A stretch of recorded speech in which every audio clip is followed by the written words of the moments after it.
and service to the community over the last couple of years. So please join us on April 14th for our spring potluck and a special chance to celebrate with Peggy and Eddie for their dedication to our ministry. So please come after the service on the 14th. That would be great. And last but not least, bingo is starting back. Yes.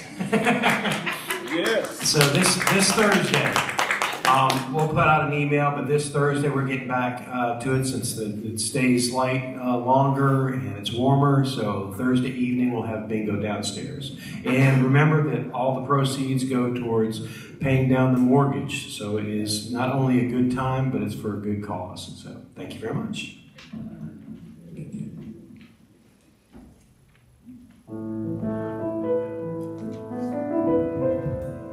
Good morning, everybody.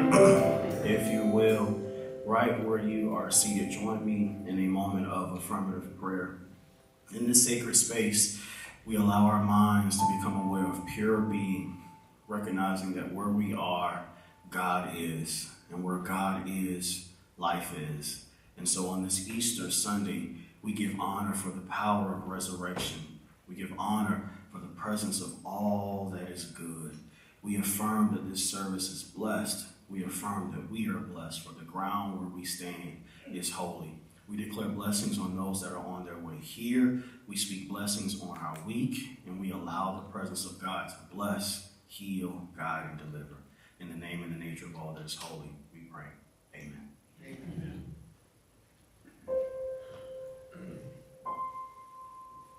Good morning, everyone. Good morning. Happy Easter. And Resurrection Sunday, and everybody looks so beautiful. It is a pleasure to be here, and I'm going to lead us in a meditation. I was meditating on meditation. Wondering, what am I going to meditate about? Forgive me. But anyway, I had been reading this book called The Tao of Chaos. And so oftentimes there's a lot of chaotic things going on around me. And it was saying that in between the chaos, that's where God is. And the chaos is just in here, or it may be people out here that appear to be chaos.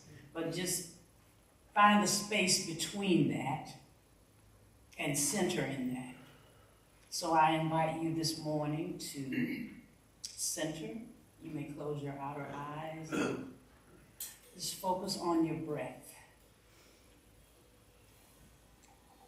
And focus on the space between the thoughts that will constantly arise. So we want to, if you will, take a deep breath in and hold it for as long as you can, and then gently release it. So just inhale.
And as you continue to breathe, noticing as your breath enters and exits your body, you want to relax your body. Just let it go and relax.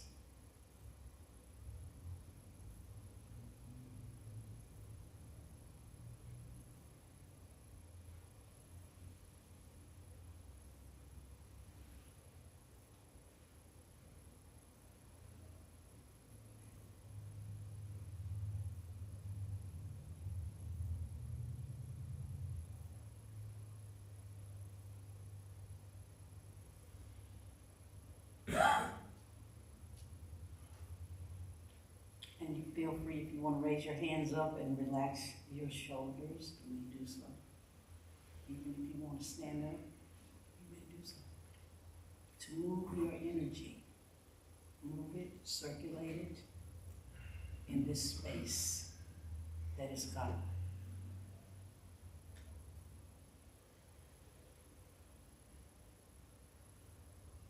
God is in this space.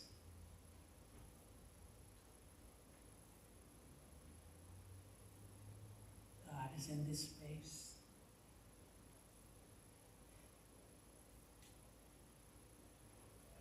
We seek God in this space.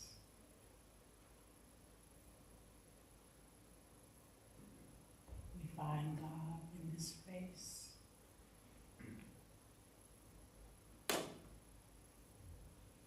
We know God is in this space.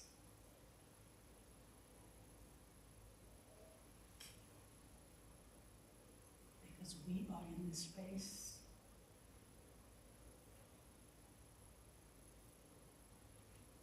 And we are God in this space.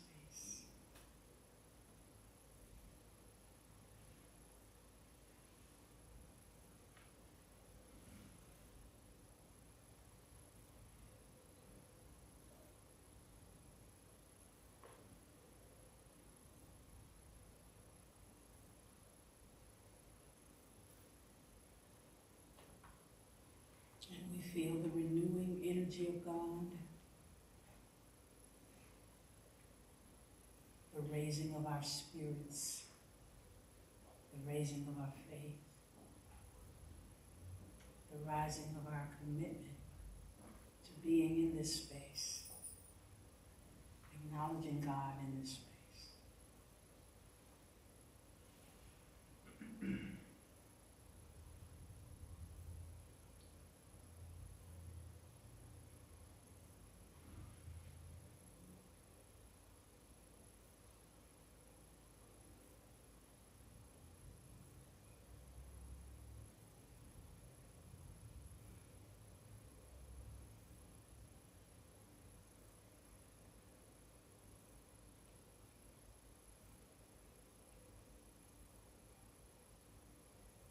And when you feel called to come back to this space, you may do so. And we let it be. And so it is.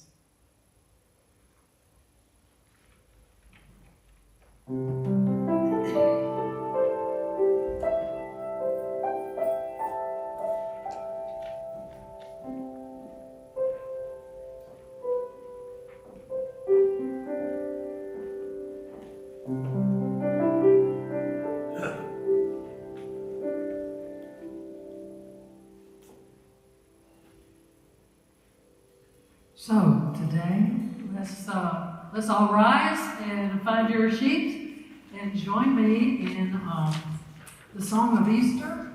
It's an Easter hymn called Lyra Davidica. It's only sung at Easter, and I have substituted new words about springtime for the old Charles Wesley words. So enjoy it.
You can do better than that. One more time, put your hands together for our wonderful musicians.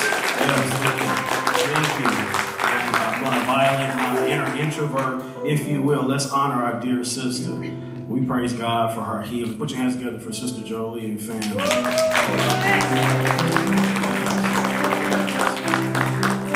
Yes, we honor you. And in this same spirit, if you will, join me for healing treatment, if you will. Take a couple deep breaths just to relax, to piggyback upon the meditation. Place one hand on your chest, another on your stomach. James and John, the centers of divine love and divine power. The same centers that we feel when anxiety troubles us. Deep breath in through the nose, release that fine sound. Initiating the relaxation response. Knowing that when we get still, we can know that we are good and we can know our divine nature. In this sacred space, we rest and relax in God. There is nothing to do, nowhere to go. Everything is fine and perfect as it is in this moment. So we rest in God, knowing that all that we need to know, all that we need to feel, will be revealed to us. We don't have to think it up. We just simply affirm that all is well. The good, the bad, the ups and the downs, it all works together for my good. And through time, in the presence of God, we will know this to be true. One deep breath into the nose, let it all go. Utilizing your divine powers of elimination, we remove every obstacle that would block our view of the presence of God. Let's send this energy to those that are watching online. If you will, punch your hands at the camera. Say this with me: divine love in us blesses and multiplies all that you have, all that you receive. Know in this moment you are loved and you are safe. And so it is.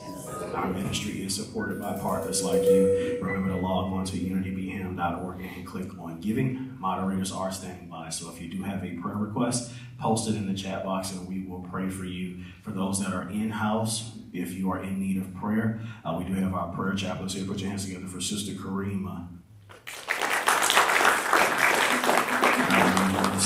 Sharon and Mother Evelyn are online, as well as Mother Joan. So we got you back. We will pray for you.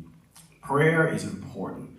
Let me just say, I can't reiterate that enough. Repeat after me. Prayer and meditation are the tools we use to transform consciousness. One writer said that prayer is talking and meditation is deep listening. Because sometimes, in order to get to that listening point, you got to get some stuff out. You got to get some stuff off of your chest.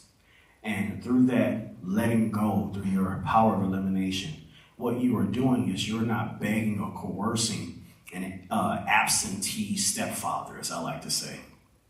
Because the presence of God, the presence of good, actually shows up as you. So when God gives to you, God gives to itself. Say this with me: I and my father or mother am one. So prayer really is on a deeper level, you reaching into your deepest self and giving back to yourself, which is why we talk so much about affirmative prayer, of affirming God, affirming the good, affirming the omnipotent. Because at the end of the day, we as truth speakers and truth teachers, we know that things are not as they appear, that on a metaphysical, on a deeper subconscious level, beyond what we can see, we know that there is a divine presence. And this divine presence is our truest self. The Buddhists would say that the nature of mind is clear. The nature of the mind is clear, which means that whether we find peace before uncomfortability, hello somebody, if we find peace at the end of suffering, at the beginning and at the end is still peace, which means that this is your truest self. So by affirming your truest divine self, by affirming who you really are, in spite of circumstances, which can be difficult, we'll talk about that in a few minutes. But by affirming this spiritual truth, you allow more room for it to come into your life.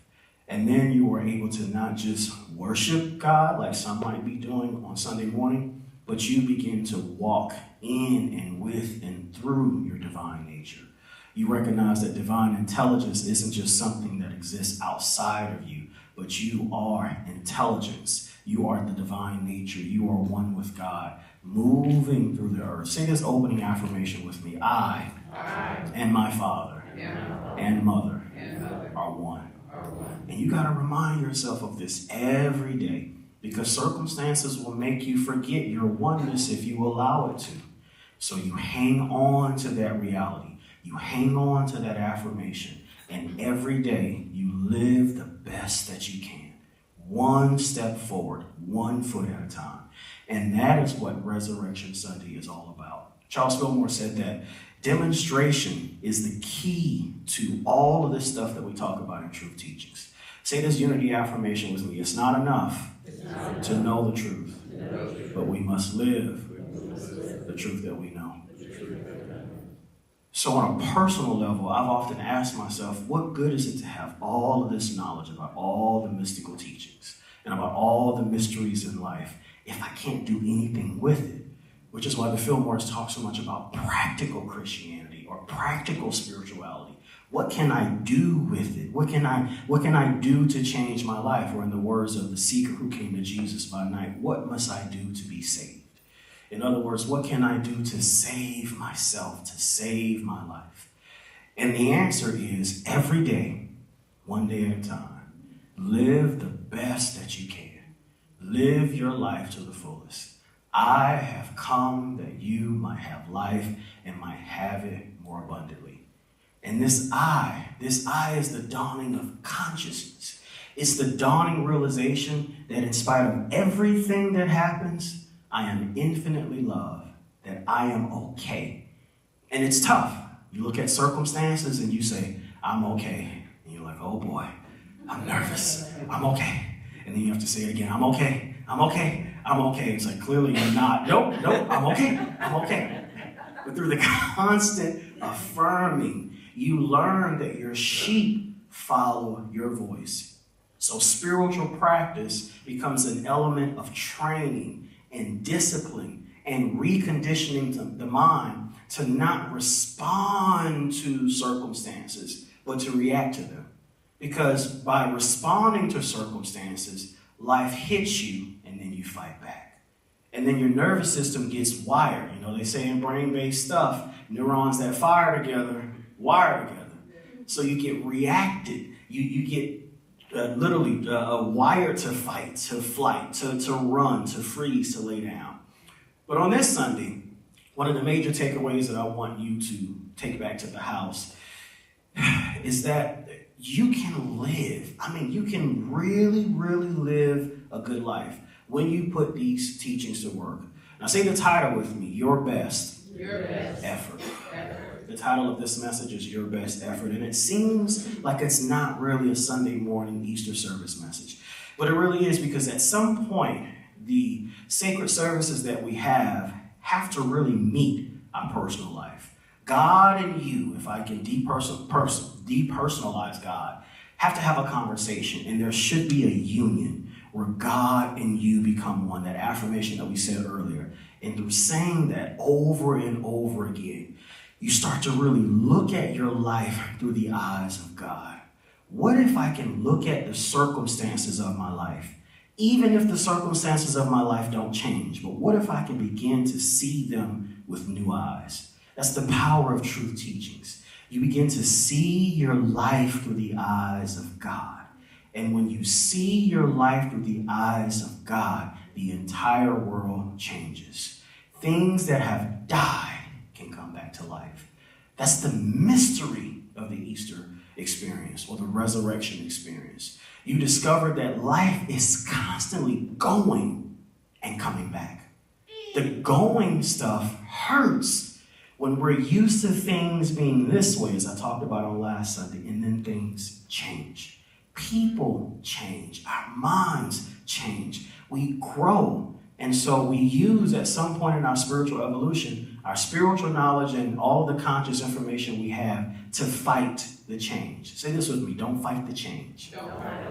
Go with it. Because change is another name for God. So when you are fighting the changes that are happening in your life, You are fighting against a portion of yourself that's trying to come into reality, that's trying to come into being. So a resurrected life is one where an individual does the best they can, their best effort. They get up every day, they shower, they change clothes, and they walk out into life, good, bad, or indifferent, and they do the best they can. I want to tell you a story. In AD 33, 12 people had their teacher taken away from them. And it was really 10 people. They lost 2 things. And we celebrate this Resurrection Sunday because we honor the Christhood of Jesus. But in honoring the Christhood of Jesus, I want to tell you, the best thing that we can do as true students is to really discover our own Christhood. Otherwise, the life experience and the teachings of this individual are in vain. What good is it if I tell you how to drive, I buy you a car, pay the insurance, and give you the keys, and you leave it in the garage? You have to apply these things to your life. Now, miracles don't often happen overnight. Sometimes things take time and there's a process to it. But the steps of a good person are ordered by Spirit. And you'll discover through your stepping that sometimes you step in the wrong things. And all you got to do is pick your foot up, shake the dust off your feet, put your foot in the right direction, and keep going. And then you can say, like the Apostle Paul, that all things work together for my good. So in AD 33, 10 people lost 2 things. The first thing that they lost was their teacher. The second thing that they lost was their friend, Judas. Who's ever dealt with loss? Loss bothered Rumi so bad. This is what he said when he lost his teacher. He said, I've lived on the lip of insanity, wanting to know reasons. I knocked on the door opens. I found that I had been knocking from the inside. A mid-century Buddhist monk said that, like a mad, long-lost child who lost his mother, can't find her anywhere, only to discover that she was with me the whole time. Say this with me. You cannot lose what God gave you. Everything that moves comes right back because that's the circle of life that keeps things circulating. And the disciples had to understand that. And they discovered that when they lost the physical connection to their teacher, as they moved along in sacred texts, all in the book of Acts, they learned that their teacher went from being one place to every place, went from being in one location to everywhere. And so the mystery of Easter is that you can't lose what God gives you, that life is constantly coming and going, that yes, things die, yes, things change, but things come back again. And so your best effort is recognizing this on a day-to-day basis. So as we navigate life, because the stuff of life, I'm telling you, it gets tough. And there are a lot of powerful Sunday morning messages that are going on right now with jumping and shouting and hollering. But I wanted to talk to you today to really help all of us understand the milestones of life and as life changes. Because when you get a hold of the idea that things come and things go, life sort of has ways. It's like church attendance. Oh, it's summertime. People going on vacation. They'll be back later. Stay right there, struggling pastor. No, just they'll be back. You just keep the light on. Keep the light on. But when you recognize that a part of the circle of life is the coming and going, you discover that you never really lose anything. And these 10 people discovered that they never really lost anything because their teacher went from being in their presence to living in their heart. David said, thy words have I hid in my heart so that I may not sin against you. In unity, we call sin error consciousness. So the combating or the fighting or the changing or moving away from error consciousness is by applying these teachings every day to our life, your best effort. So my invitation to you, my first invitation is every day when you get up, pick a mantra. Pick a saying, pick an affirmation, just one thing that you can say to yourself over and over again that calls you back. Come on in the room, brother. I see you looking through the door. Somebody help him out. So that you can come on back to who you really are, so that you can come on back to self. Because when you come home to self, you really, really find rest. I don't know about you, but the greatest resurrection experience that I can think of was the first time I came back to myself. When I remembered who I was, like the prodigal son. And every day we're asked by these teachings to remember who you are. Say this with me. Do this in remembrance of me. So the communion experience that we all talk about, you know, the sacrament wasn't the bread and the wine. You know what the true sacrament was? It was them coming together, sitting around the table. Family time. Coming back to core values. Coming back to the things that are important. The things that ground you.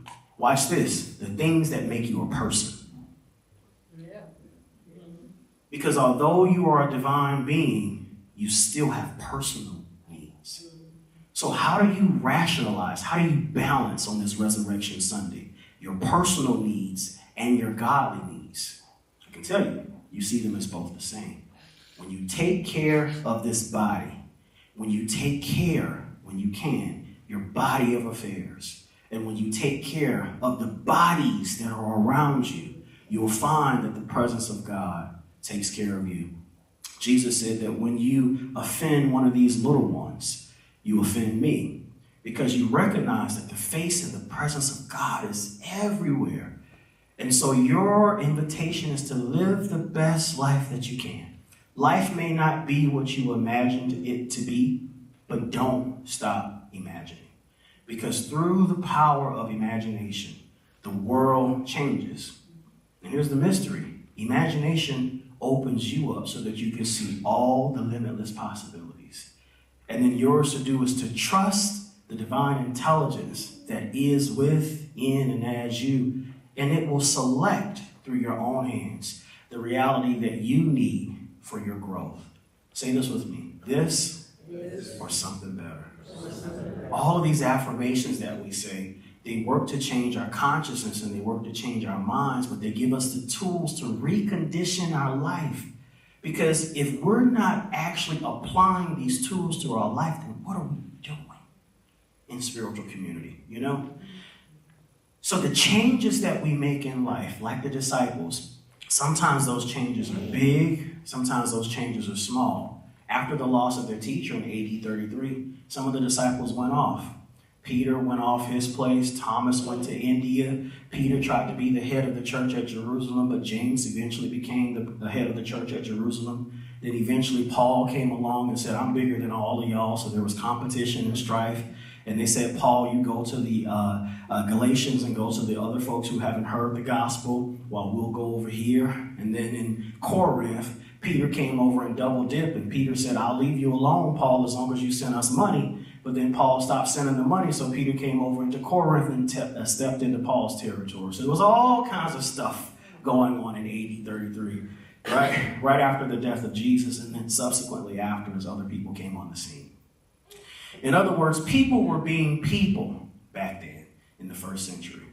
And I want you to know that people are still people today. We're still doing stuff.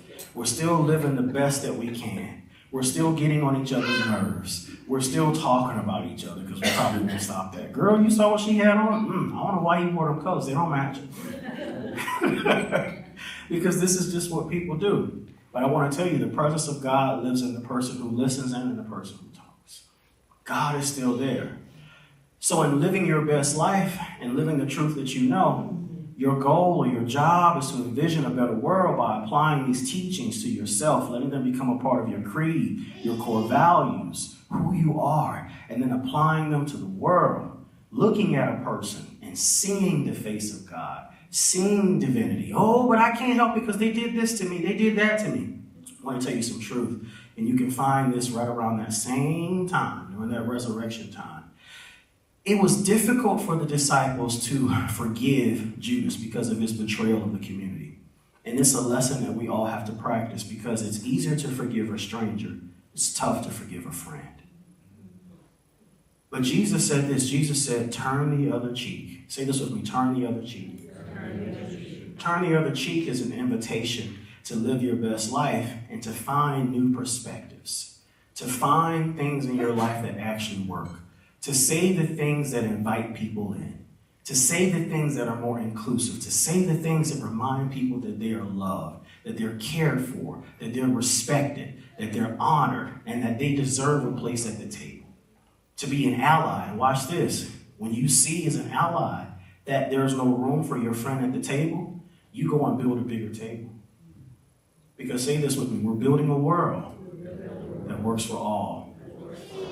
And it takes the presence of God within, watch this, in an open-minded individual. So turning to Myrtle Fillmore, she says, hey, listen, you don't have to do this by yourself. You got to let God help you. How do I do that? I let God reveal it to me one step at a time.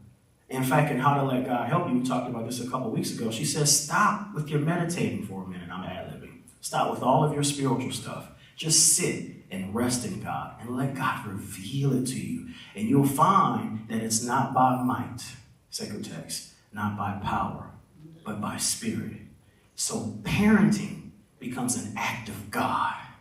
It's like, how did you do this? You go to work, you get up, you wash dishes, you cook, you clean. You know he ain't helping, but that's all right. It's an act of God. Let me stop.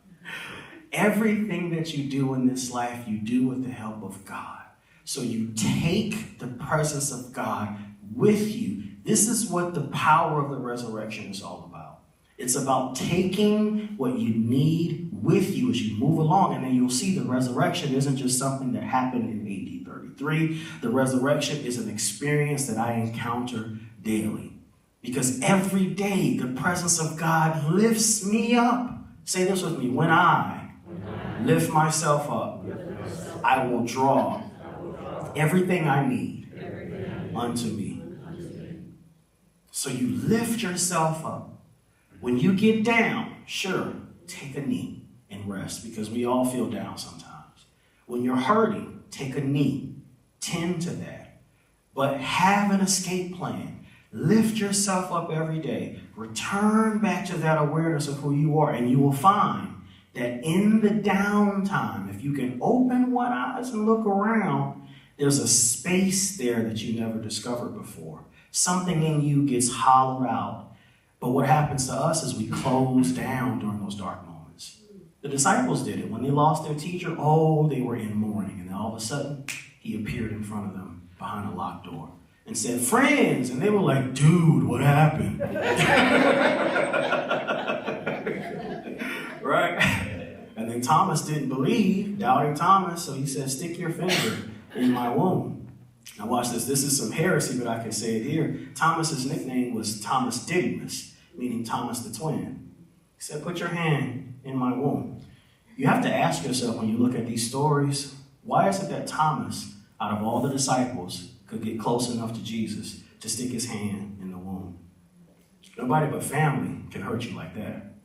Family knows what the sore spots are. People that are close to you, they know where to hit you. But I want to go even deeper. Thomas is called Didymus because Didymus means twin, and he was more than likely the twin of Jesus. Jesus had a twin brother, esoterically. Because what's the opposite of faith? Doubt. They're twins. They come together. So in your darkness, in your alone time, the dark night of the soul, when you feel that all hope is lost, those 3 days where you are entombed, just remember that in that tomb, God is there. And when God is there, your tombs become wombs. They become places and spaces where your resurrected life can come out of. See, formation happens in the darkness, y'all. I know we all want to be in the light all the time, but sometimes we have to go away. Hormones. Every 30 days, men have them too.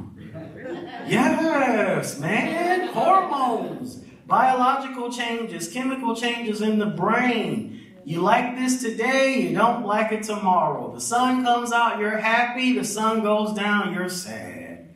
So we go through these tomb-like experiences where we feel we're cut off, right? Still the mystery of the Easter experience, where we're cut off from society, cut off from the world, cut off from our deepest selves. But say this with me, God is there too. God is there sleeping All those stories of Jesus in the Bible, Jesus in the boat, in the back, sleeping, the presence of God sometimes goes to sleep in us. We feel like we can't hear from God. Where's God? I can't feel. I prayed and nothing happened. I can't feel nothing like I used to. God is still there. In that space, you got to get quiet. You got to get quiet. And you got to tend to yourself the way that you tend to a newborn baby. Thich Nhat Hanh says, hold your pain, hold your uncomfortability like a newborn baby. If you will, wrap your arms around yourself. Sometimes you got to hold yourself.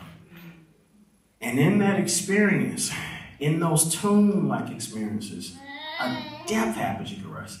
A depth happens in your soul, so when you stand back up again, you're bigger, you're more expansive. You've gone through milestones, you've got life experience, and you see that life ain't all up, up, up, up, up. Spirit, sometimes life is down, down, down in the soul. But we say the presence of God is the immanent and the transcendent, which is the cross. It's the divine presence, meeting the horizontal human experience of life. And right here in the middle, in your heart center, sometimes is where you feel the presence of God most. So you integrate that awareness into life. You walk it out. So the resurrection, again, isn't just a one-time experience. It is an example or story about an individual who discovers who they really are, and they have what psychologists call resilience. Things happen to them, they keep coming back. This happened to you, but you keep coming back. Now, I want to say this. Your resilience doesn't look like everybody else's. You might have to spend 24 hours in the bed, and that's okay. Just take a nap. The sun will come out tomorrow. You might have to take a knee. Take that knee and get some rest. But say this with me, get up. At some point, you have to get up. You have to keep moving. You ever been down and out and just put on clothes, shower, and you feel different? The clothes change the mood. It's almost like who you need to be comes alive when you put the clothes on. That's the psychology element. And that's also divine intelligence working in you and through you and as you, showing you things about yourself. You have to set the environment, because when you're used to being in-tuned in those uncomfortable circumstances, the presence of God is trying to show you that environment matters. So you consciously set beds so that when you have to be down, you're not all the way down. It's like, I'm going down, but I ain't going down right here. I'm going to go down over here at the Four Seasons. I'm gonna just cut myself off for 3 days.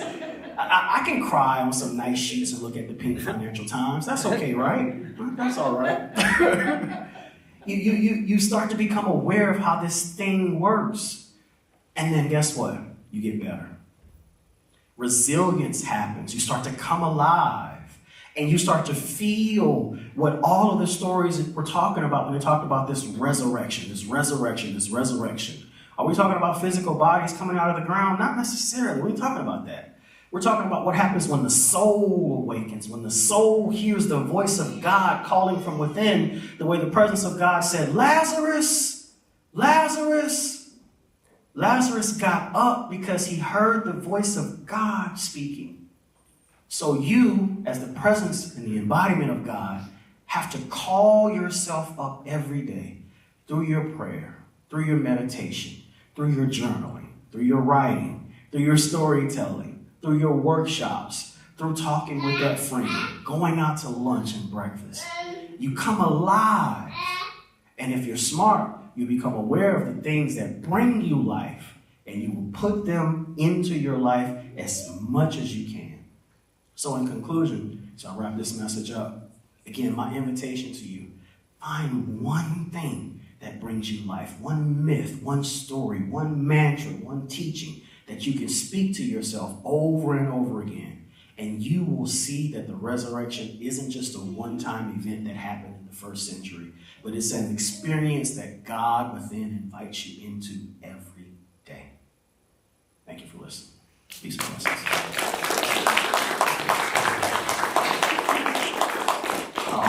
For those of you that do give online, remember to log on to unitybham.org and click on giving. For those that give in-house, our ushers are making their way forward as LaDonna gives us a special selection. Take it away, LaDonna.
If you will, point your hands in this direction. Let's bless this offering. Say this with me. We bless this offering.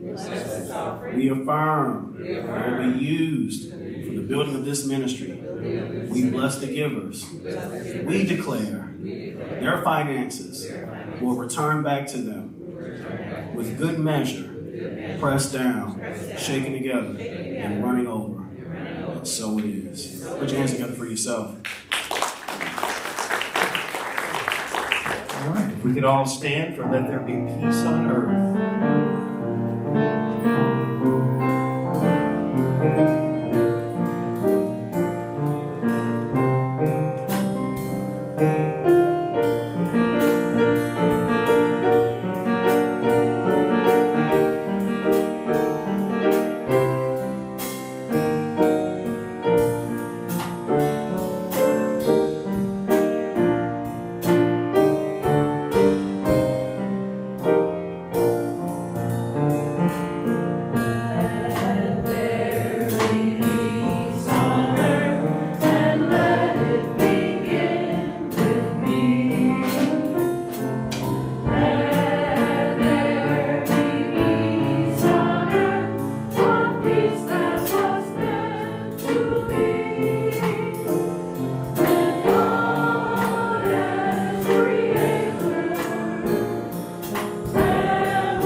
Prayer of protection. The light of God surrounds us. I am the light of God. The love of God enfolds us. I am the love of God. The power of God protects us. I am the power of God. The presence of God watches over us. I am the presence of God. Wherever we are, God is. Wherever I am, God is. And all is well. Thank you much. Happy Easter.